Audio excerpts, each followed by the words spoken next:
ಭಾರತ ಪಾಕ್ ಗಡಿಯಲ್ಲಿ ಯುದ್ಧದ ಕರಿನೆರಳು ಆವರಿಸಿದೆ. ಪಾಕ್ ದಾಳಿಗೆ ಪ್ರತಿದಾಳಿಯನ್ನ ತೀರಿಸಿಕೊಳ್ಳಲೇಬೇಕೆಂದು ಇಡೀ ದೇಶ ಕೇಳುತ್ತಿದೆ. ಜೊತೆಗೆ ಮುಯ್ಯಿಗೆ ಮುಯ್ಯಿ, ಸೇಡಿಗೆ ಸೇಡು ತೀರಿಸಿಕೊಳ್ಳಲೇಬೇಕೆಂದು ಇಡೀ ಭಾರತ ಆಗ್ರಹಿಸ್ತಾ ಇದ್ರೆ, ಇದೆಲ್ಲದರ ನಡುವೆ ಕೇಂದ್ರ ರಕ್ಷಣಾ ಸಚಿವ ರಾಜನಾಥ್ ಸಿಂಗ್ ಸಿಡಿಎಸ್ ಜೊತೆ ಸಭೆಯನ್ನ ನಡೆಸಿದ್ದಾರೆ. ತದನಂತರ ಮಧ್ಯರಾತ್ರಿಯವರೆಗೂ ಪ್ರಧಾನಿ ನರೇಂದ್ರ ಮೋದಿ ಅವರ ಜೊತೆ ಚರ್ಚೆಯನ್ನು ಕೂಡ ನಡೆಸಿದ್ದಾರೆ. ಈ ಕುರಿತ ಡೀಟೇಲ್ಸ್ ಇಲ್ಲಿದೆ, ನೀವೇ ನೋಡಿ. ಪಾಕ್ ವಿರುದ್ಧ ಪ್ರತೀಕಾರಕ್ಕೆ ಸಜ್ಜಾಯ್ತಾ ಭಾರತ ಪಾಕಿಸ್ತಾನ ಯುದ್ಧಕ್ಕೆ ಮುಹೂರ್ತ ಫಿಕ್ಸ್. ಯುದ್ಧಕ್ಕೆ ಕಹಳೆ ಮೊಳಗಿಸಿಯೇ ಬಿಡುತ್ತಾ ಭಾರತ. ಸಿಡಿಎಸ್ ಜೊತೆ ರಾಜನಾಥ್ ಸಿಂಗ್ ಮೀಟಿಂಗ್. ಪಹಲ್ಗಾಮ್ನಲ್ಲಿ 26 ಹಿಂದೂಗಳ ಹತ್ಯಾಕಾಂಡ ಬಳಿಕ ಭಾರತ ಪಾಕ್ ನಡುವೆ ಯುದ್ಧದ ಕಾರ್ಮೋಡ ಕವಿದಿದೆ. ಕ್ರೂರಿಗಳ ವಿರುದ್ಧ ಪ್ರತೀಕಾರ ತೆಗೆದುಕೊಳ್ಳಲೇಬೇಕು ಎಂದು ಇಡೀ ದೇಶ ಕೇಳುತ್ತಿದೆ. ಮುಯ್ಯಿಗೆ ಮುಯ್ಯಿ, ರಕ್ತಕ್ಕೆ ರಕ್ತ, ತಲೆಗೆ ತಲೆ ಬೇಕೇ ಬೇಕು ಅಂತ ಆಗ್ರಹಗಳು ವ್ಯಕ್ತವಾಗ್ತಿವೆ. ಉಗ್ರರನ್ನು ಹೊಸಕಿ ಹಾಕಲು ಸೇನಾ ಕಾರ್ಯಾಚರಣೆ ಕ್ಷಿಪ್ರಗತಿಯಲ್ಲಿ ಸಾಗ್ತಿದೆ. ನರರಾಕ್ಷಸರನ್ನು ಪೋಷಿಸುತ್ತಿರುವ ಪಾಕ್ ವಿರುದ್ಧ ಪ್ರತೀಕಾರಕ್ಕೆ ಭಾರತ ಸಜ್ಜಾಗುತ್ತಿದೆ. ಭಾರತೀಯ ಸೇನೆ ಉಗ್ರರ ಮನೆಗಳನ್ನು ಹುಡುಕಿ ಧ್ವಂಸ ಮಾಡುತ್ತಿದೆ. ಇದರ ನಡುವೆ ಕೇಂದ್ರ ರಕ್ಷಣಾ ಸಚಿವ ರಾಜನಾಥ್ ಸಿಂಗ್ ಸೇನೆಯ ಮುಖ್ಯಸ್ಥ ಅನಿಲ್ ಚೌಹಾಣ್ ಜೊತೆ ಮಹತ್ವದ ಮೀಟಿಂಗ್ ನಡೆಸಿದ್ದಾರೆ. ಭಾರತ ಪಾಕಿಸ್ತಾನದ ನಡುವೆ ಯುದ್ಧ ಕಾರ್ಮೋಡ ಕವಿದಿರುವ ಸಂದರ್ಭದಲ್ಲಿ ಇಬ್ಬರು ಮಹತ್ವದ ಮಾತುಕತೆ ನಡೆಸಿದ್ದಾರೆ.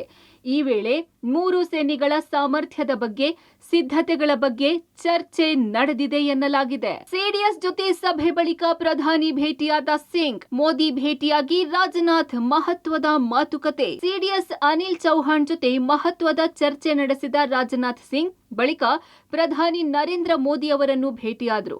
ನವದೆಹಲಿಯ 7 ಲೋಕ ಕಲ್ಯಾಣ ಮಾರ್ಗದಲ್ಲಿರುವ ಪ್ರಧಾನಿ ನಿವಾಸಕ್ಕೆ ಆಗಮಿಸಿ ಪ್ರಧಾನಿ ಜೊತೆ ಮಹತ್ವದ ಮಾತುಕತೆ ನಡೆಸಿದರು. ಅಸೀಂ ಮುನೀರ್ ವಿರುದ್ಧ ಪಾಕ್ನಲ್ಲಿ ಆಕ್ರೋಶ. ಪಾಕ್ ಸೇನಾ ಮುಖ್ಯಸ್ಥರ ಕುಟುಂಬವೇ ಶಿಫ್ಟ್. ಪಹಲ್ಗಾಮ್ನಲ್ಲಿ ಉಗ್ರರ ಅಟ್ಟಹಾಸ ಬಳಿಕ ಪಾಕಿಸ್ತಾನದಲ್ಲಿ ಅಲ್ಲೋಲ ಕಲ್ಲೋಲವೇ ಸೃಷ್ಟಿಯಾಗ್ತಿದೆ. ಭಾರತ ಕಠಿಣ ನಿರ್ಧಾರಗಳನ್ನು ತೆಗೆದುಕೊಳ್ಳುವ ಮೂಲಕ ಪಾಕಿಸ್ತಾನಕ್ಕೆ ಶಾಕ್ ಮೇಲೆ ಶಾಕ್ ನೀಡುತ್ತಿದೆ. ಭಾರತದ ದಿಟ್ಟ ಹೆಜ್ಜೆಗಳು ಪಾಕಿಸ್ತಾನಕ್ಕೆ ನಡುಕ ಹುಟ್ಟಿಸಿದ್ದು ತಲ್ಲಣ ಮೂಡಿಸಿದೆ.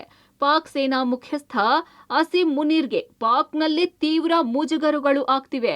ಸೇನಾ ಮುಖ್ಯಸ್ಥರೇ ತಮ್ಮ ಕುಟುಂಬವನ್ನು ಬೇರೆ ದೇಶಕ್ಕೆ ಶಿಫ್ಟ್ ಮಾಡಿದ ಮೇಲೆ ರಾಜೀನಾಮೆಗೆ ಆಗ್ರಹ ಕೇಳಿಬಂದಿದೆ. ಪಾಕ್ ಸೇನಾ ಮುಖ್ಯಸ್ಥ ತಮ್ಮ ಕುಟುಂಬವನ್ನು ಪಾಕ್ನಿಂದ ಪ್ರೈವೇಟ್ ಏರ್ಕ್ರಾಫ್ಟ್ ಮೂಲಕ ಬ್ರಿಟನ್ ಮತ್ತು ನ್ಯೂ ಜೆರ್ಸಿಗೆ ಶಿಫ್ಟ್ ಮಾಡಿ ಸುದ್ದಿಯಾದ ಬಳಿಕ ಇಡೀ ಪಾಕ್ನಲ್ಲಿ ತೀವ್ರ ಆಕ್ರೋಶ ವ್ಯಕ್ತವಾಗಿದೆ. ಸೋಷಿಯಲ್ ಮೀಡಿಯಾದಲ್ಲಿ ಅಸೀಂ ಮುನೀರ್ ರಾಜೀನಾಮೆಗೆ ಆಗ್ರಹಿಸುತ್ತಿದ್ದಾರೆ. ಹೊಸ ಆಟ ಆರಂಭಿಸಿದ ಶತ್ರು ರಾಷ್ಟ್ರ ಪಾಕಿಸ್ತಾನ.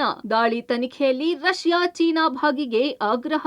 ಪಹಲ್ಗಾಮ್ ಉಗ್ರರ ದಾಳಿ ವಿಚಾರವಾಗಿ ಜಾಗತಿಕ ಮಟ್ಟದಲ್ಲಿ ಪಾಕಿಸ್ತಾನ ಕೆಂಗಣ್ಣಿಗೆ ಗುರಿಯಾಗಿದೆ. ಇದೀಗ ಹೊಸ ಆಟ ಆರಂಭಿಸಿದ ಪಾಕ್ ಉಗ್ರ ದಾಳಿ ತನಿಖೆಯಲ್ಲಿ ರಷ್ಯಾ ಮತ್ತು ಚೀನಾ ಪಾಲ್ಗೊಳ್ಳಬೇಕು ಎಂದು ಆಗ್ರಹಿಸಿದೆ. ಪಾಕಿಸ್ತಾನದ ರಕ್ಷಣಾ ಸಚಿವ ಖವಾಜಾ ಆಸಿಫ್ ಮಾತನಾಡಿ, ಈ ಬಿಕ್ಕಟ್ಟಿನಲ್ಲಿ ರಷ್ಯಾ ಅಥವಾ ಚೀನಾ ಅಥವಾ ಪಾಶ್ಚಿಮಾತ್ಯ ದೇಶಗಳು ಸಹ ತುಂಬಾ ಸಕಾರಾತ್ಮಕ ಪಾತ್ರವನ್ನು ವಹಿಸಬಹುದು ಎಂದು ನಾನು ಭಾವಿಸುತ್ತೇನೆ. ಅವರು ತನಿಖಾ ತಂಡವನ್ನು ಸ್ಥಾಪಿಸಬಹುದು. ಭಾರತ ಅಥವಾ ಮೋದಿ ಸುಳ್ಳು ಹೇಳುತ್ತಿದ್ದಾರೆಯೇ ಅಥವಾ ಅವರು ಸತ್ಯವನ್ನು ಹೇಳುತ್ತಿದ್ದಾರೆಯೇ ಎಂದು ತನಿಖೆ ಮಾಡಲು ಈ ಕೆಲಸವನ್ನು ನಿಯೋಜಿಸಬೇಕು. ಅಂತಾರಾಷ್ಟ್ರೀಯ ತಂಡವು ಅದನ್ನು ಕಂಡುಹಿಡಿಯಲಿ ಎಂದು ಆಗ್ರಹಿಸಿದ್ದಾರೆ. ಒಟ್ನಲ್ಲಿ ಪಾಕ್ ವಿರುದ್ಧ ಪ್ರತೀಕಾರಕ್ಕೆ ಮುಂದಡಿ ಇಟ್ಟಿದೆ. ಜಾಗತಿಕ ಮಟ್ಟದಲ್ಲಿ ಮತ್ತೊಮ್ಮೆ ಪಾಕ್ ನರಿ ಬುದ್ಧಿ ಬಯಲಾಗಿದೆ. ಗಡಿಯಲ್ಲಿ ಯುದ್ಧದ ಕರಿಛಾಯೆ ಆವರಿಸಿದೆ. ರಾಜನಾಥ್ ಸಿಂಗ್ ಸಿಡಿಎಸ್ ಜೊತೆಗಿನ ಮಾತುಕತೆ ಭಾರಿ ಮಹತ್ವ ಪಡೆದುಕೊಂಡಿದೆ. News desk, public TV.